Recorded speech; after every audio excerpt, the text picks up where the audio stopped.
I apologize. I ran out of time. So, part two, we're going to finish this up quickly because we only have a few minutes left. But anyway, as I was speaking, and he asked them, "What seek ye?"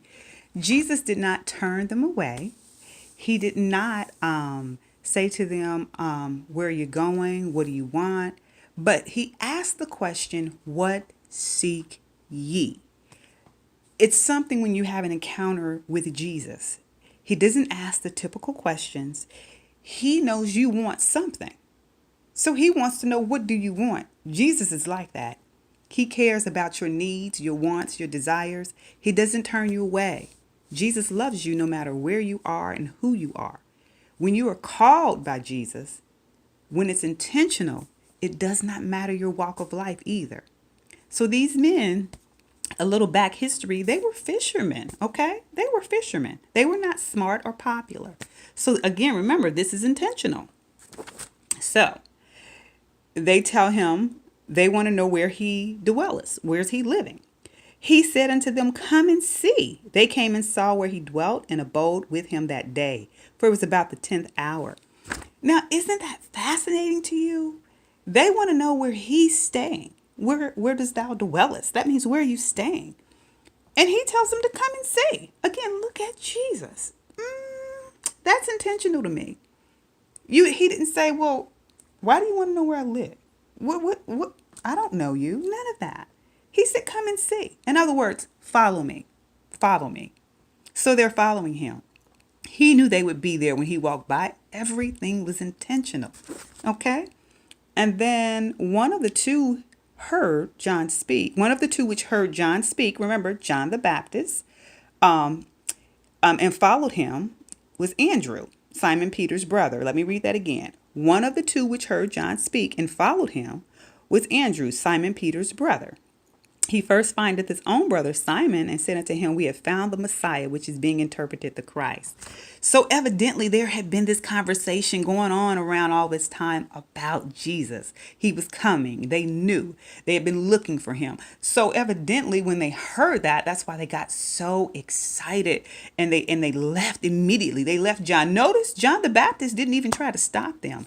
All of this is intentional. All of this is lining up with what the purpose is. When God has destiny for you, it lines up with his will and his purpose for your life. So John didn't try to stop them. They just followed. Jesus didn't forbid them. He told them to come and see, follow me. And now Andrew, who has the brother Simon Peter, he goes to tell his brother, share the news. We found him. In other words, what we've been looking for, we found. So now we can talk about it. Now we can see it. Now we can behold it. Now we can have conversation with this Messiah we've heard about and we've been talking about.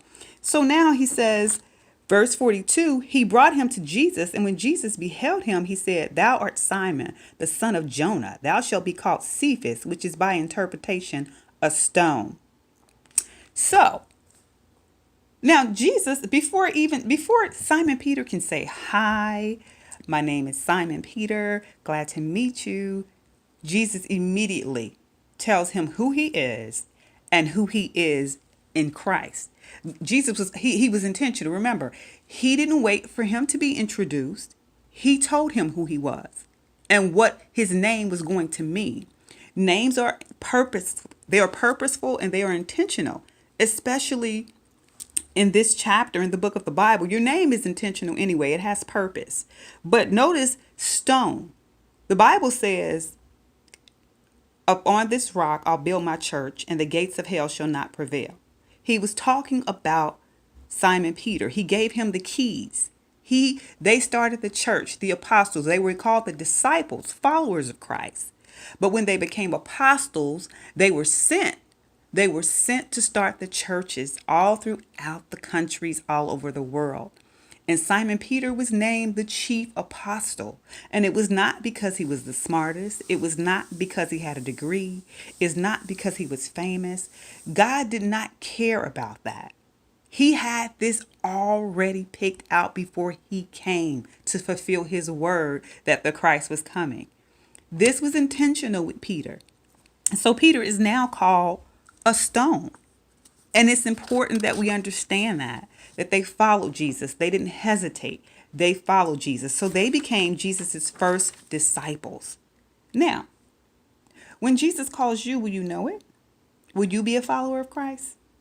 I pray that you have someone in your life that can lead and guide and let you know that God is dealing with you.